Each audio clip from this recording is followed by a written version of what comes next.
বাড়িতে মায়ের মতো আপন আর কেউ নাই। হরে কৃষ্ণ।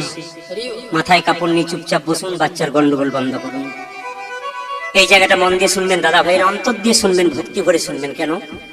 আপনি আজকে ক্ষমতা পেয়েছেন মা, যদি ক্ষমতা পেয়ে মনে করেন বৃদ্ধকে একপাশে ফেলে দিয়ে আমি ছেলেকে বাইরে মানুষ করবো, ওদেরকে দেবো না, আপনি কাউকে ঠকাচ্ছেন না, আপনি ঠকছেন। আপনার বাচ্চা ছেলেটি আপনাকে দেখে শিখছে আমার মা বাবা কেমন আচরণ করছে, আমি যখন বড় হব এই আচরণটি আমারও হবে। এই জন্য আপনাদের কাছে নিবেদন রইল, আপনারা অনেকে হাততালি দিচ্ছেন, কিন্তু হাততালিটাকে প্রেম সে নিয়ে নেবেন। আনন্দ হচ্ছে ঠিক কথা, কিন্তু হাততালিটাকে এইভাবে নেবেন যেন এটা আপনারা করে দেখাতে পারেন। এই ঈশ্বরের মন্দিরে হরিবাসরে আপনাদের শপথ করে যেতে হবে। দ্বিতীয় কথা শুনে রাখুন, মা কেমন জিনিস। অনেক দূর দূরান্ত থেকে দাদা ভাইয়েরা কীর্তন শুনতে এসছেন। আমি কীর্তন করতে আসার আগে আমাকে ফোন করেছে বহু মানুষ, প্রদীপ বাবু, আপনি প্রদীপ বাবু বলছেন? বলে হ্যাঁ। আমার বাড়ি 30 কিলোমিটার দূরে, যেখানে আজ গান হবে, আমি কীর্তন শুনতে যাব। যারা এত দূর থেকে এসছেন, রাত্রি 12টায় যখন বাড়ি যাবেন, যদি বাড়িতে মা বেঁচে থাকে সবাই ঘুমিয়ে যাবে, কিন্তু বৃদ্ধা মা দরজায় বসে থাকবে। বাড়ির সবার ঘুম আছে বাবা, কিন্তু বৃদ্ধা মায়ের ঘুম নাই। সে দেখবেন দরজাটা খুলছে আর বেরোচ্ছে। কেন বলুন তো?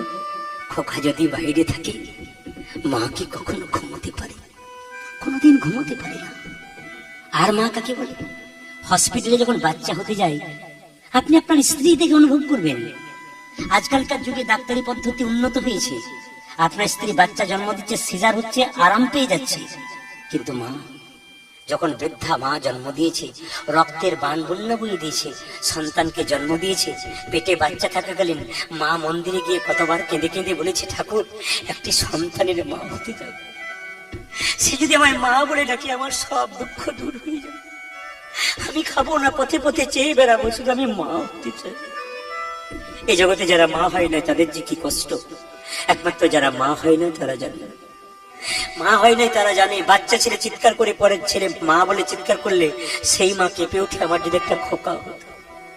হসপিটালে বাচ্চা হতে গেলে ডাক্তারবাবু যদি বলে মায়ের বাঁচবার আশা নেই, ছেলে বাঁচতে পারে, মা তখন মৃত্যুর সঙ্গে লড়াই করতে করতে ডাক্তারবাবুকে ইশারা করে ডেকে বলে, ডাক্তারবাবু আমি যদি মরে যাই, মরে যাব, মৃত্যুর আগে আমার খোকাকে দেখে একবার মরতে পারবো। অথচ সবচাইতে আশ্চর্যের ব্যাপার, যে আমাদের জন্য এত করলো, দেব মন্দিরে মানত করলো, সারা রাত্রি জেগে রইল, না খেয়ে বসে রইল, আপনি খান নাই বলে। কত আপনার মা হয়তো মারা গেছে, অনুভব করবেন যে আমার মা আমার জন্য কি করেছে, একটু অনুভব করবেন। সেই অনুভবটা আপনার বাচ্চাকে শেখাবেন, তবে আপনার বাচ্চার কর্তব্য আপনার প্রতি হবে, না শেখালে আপনার হবে। আমি সাক্ষাৎ প্রমাণ দেখেছি। একটা 22 বছরের মেয়ে 3 বছরের বাচ্চাকে রেখে শরীরে আগুন দিয়েছে। সাক্ষাৎ কীর্তন করতে গিয়ে ঝাড়খণ্ডে কীর্তন শুরু হবে, আগুন আগুন আগুন, সবাই ছুটি গেল। মেয়েটাকে হসপিটালে নিয়ে যাওয়া হলো, গোটা মাংসগুলো ছেড়ে ছেড়ে পড়ছে শরীরে, গোটা মাংসগুলো ছেড়ে ছেড়ে পড়ছে। বাচ্চা ছেলেটা কাঁদছে মায়ের সামনে বসে। ডাক্তার জবাব দিয়ে দিয়েছে বাড়ি নিয়ে যান, উপায় নেই। তো যখন মাটা লক্ষ্য করুন আমার দিকে, ছটফট ছটফট ছটফট করছে, ফ্যানের হাওয়া দিয়েছে শীতকালের দিনে, তবু থাক থাক থাক থাক করে কাঁপছে, এই মাংসগুলো খসে খসে পড়ছে। পাড়ার মেয়েরা বললো, তো শেষ ইচ্ছা কিছু আছে? কারো প্রতি তোর অভিমান আছে? না। কি বলতে চাস? দিদি আমার খোকাটাকে যেন দেখো, এত কষ্ট, এত যন্ত্রণা, এত ব্যথা, এবার সে চলে যাবে, যাবার বেলায় সবার কথা ভুলে যায়, পুত্র কন্যার কথা মা ভুলে না। যারা মা হয়েছেন তারা জানেন বাচ্চা জন্ম দেওয়ার কত কষ্ট, যারা হয় নাই তারা জানে না।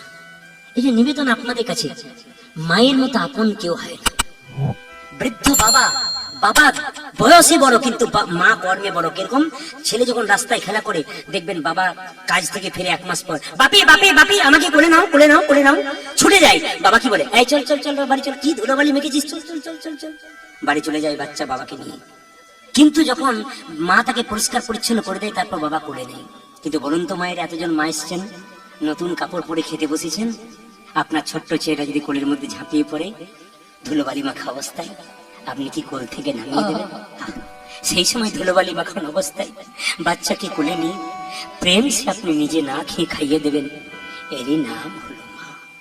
বাড়িতে রাগ করে ছেলে চলে গেলে বাড়ির সবাই সময় সময় খেয়ে নেয়, একজন খায় না, পাড়ার মেয়েরা বলে, দিদি অতক্ষণ ধরে উপোস করে থেকো না, শরীর খারাপ হবে, তোমার খোকা বাইরে রেখে চলে গেছে, নিশ্চয়ই কোথাও খাবে। মা বলে, না না, আমি জানি আমার খোকা খাবে না, আমার ছেলে যতক্ষণ না ফিরে আসবে ততক্ষণ আমি খাবো না। এমন মা পৃথিবীতে কেউ নাই, ছেলে যদি রাগ করে চলে যায় মায়ের মুখে একটা অন্নের দানা পর্যন্ত ওঠে না। নিবেদন আপনাদের সামনে, মা কাঁদাবেন না। আমরা কত কত কালপিট দেখুন।